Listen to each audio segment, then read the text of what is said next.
We recently bought a Jayco pop-up tent trailer. This is the model 1207, and I was going to review a couple of very easy and inexpensive revisions I made to the trailer that make it a lot more usable. One of the first things, when we bought the trailer, it actually came with the extra table. There's a dinette, and then there's this U-shaped in the 1207, this U-shaped area that's got seating all the way around, and you can see that when you get the extra table, there's a pedestal brace that's mounted on in the middle of the floor there. Most of the time when we go camping, we don't take the extra table, or we don't use it inside anyway. So that little mount in the middle of the floor is really something we always step on and stub our toes on and stuff like that. So what I did is I removed that mount from the floor, and I mounted it to a piece of 3/4 inch plywood. And as you can see, then you can take the table, and now you can use it inside if you want.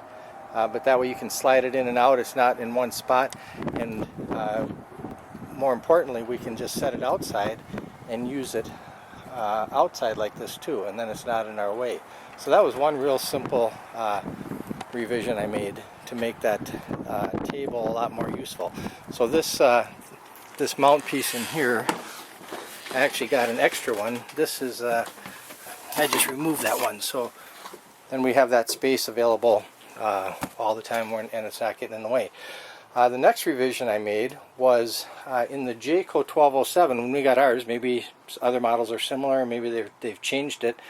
The stove, when you're in the travel mode, what they did is underneath the dinette table over here, they had a little mount screwed to the side of the wall underneath the table. So when you were traveling, your stove would hook to that mount, and it would be underneath the table, and that's how you would secure it while you were traveling. Well, I found a better place for it, I think. And what I did is, when you're traveling, the sink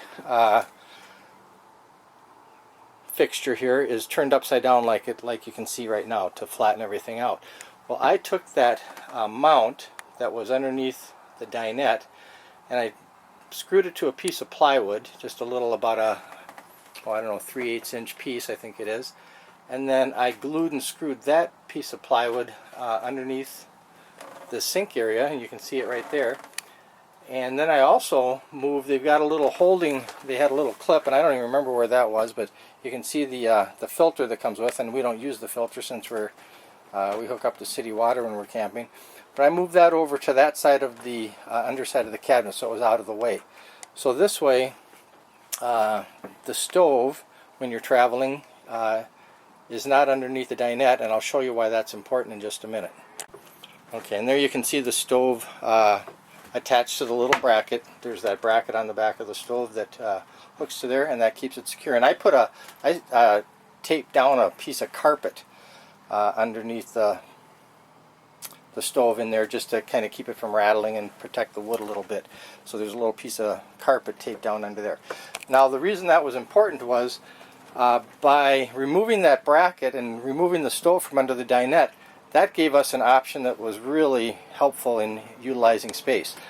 What I did is, by storing your table upside down so the legs give you a little more room underneath, you can fit 2 bins underneath the dinette, underneath the table, and that gives you a lot of storage. And I'll show you, I'm going to take that table out of there now, and I'll show you what I mean. Okay, without having to store the stove underneath there, I don't know the measurements off the top of my head, but I found 2 bins, 2 plastic Sterilite bins that fit perfectly under there. And what we do is, when we get where we're going, we just pull those out from underneath the table, and we just set them up here, and we keep plates and other kitchen utensils and stuff like that in them. I'll show you that in a second. Okay, there you can see the little plastic bins set up on the thing. These ones have the slide out, it's like a drawer, and as you can see, we keep paper plates and napkins and tablecloths and all kinds of stuff in there.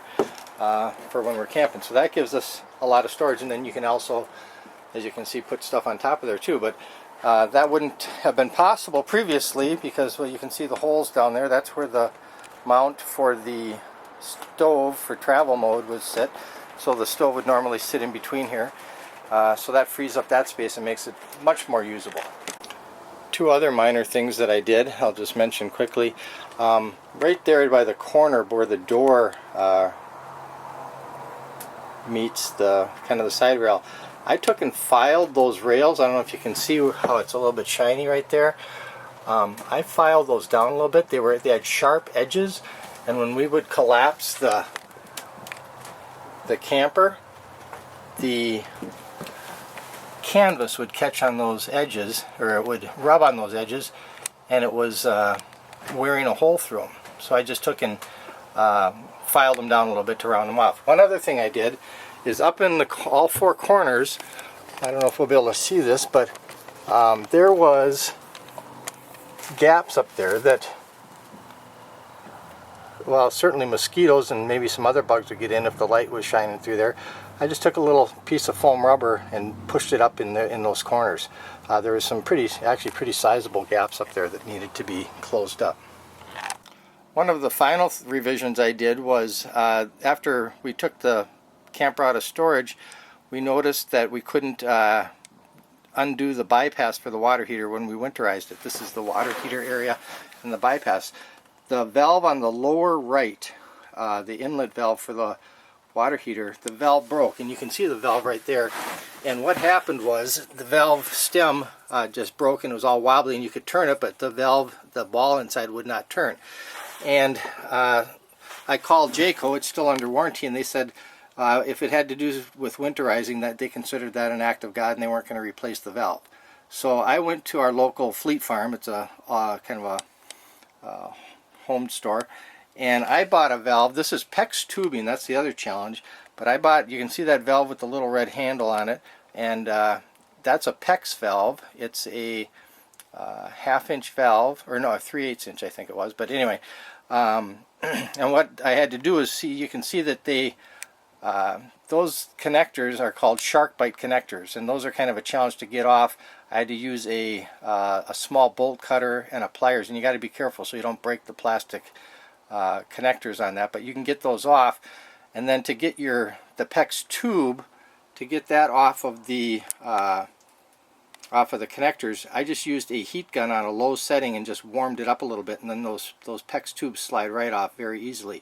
And what I did is I replaced the PEX tubing with this 3/8 inch inside diameter braided water tubing, and that way I was able to use, as you can see, I had to use 4 of them, but hose clamps, small hose clamps, to replace that valve and replace the piece in between. To use the PEX tubing, again, you have to buy a special tool to put those shark bite clamps on, and that tool alone is over $50. So by doing this, if I ever have a problem again, I can just use a screwdriver and take those clamps off and replace it. So if I have any more problems, those valves look like they're not very well made, I would replace them all with these other types of valves that look like they're solid brass and very sturdy. So I'm going to keep this tubing around, and if I have to replace any valves or do any repairs in the future, I'll do that. One thing I'll mention, the little valve that came with it, it would have fit, but I took the handle off and cut about 2 or 3 inches off the end of that handle just to shorten it up for the space in there, and that worked really well. And then lastly I'll mention, I had some drips from both the inlet right there, and let's see if we can see the other one up above. Those were dripping. All they do is they put some pipe dope around the threads when they install those, and I just had, it was just a real slow drip, but water was on the floor, and so I had to take those pieces out, and I put Teflon tape around them to seal them, and now it's nice and dry. So those are a couple of revisions we made to our Jayco 1207.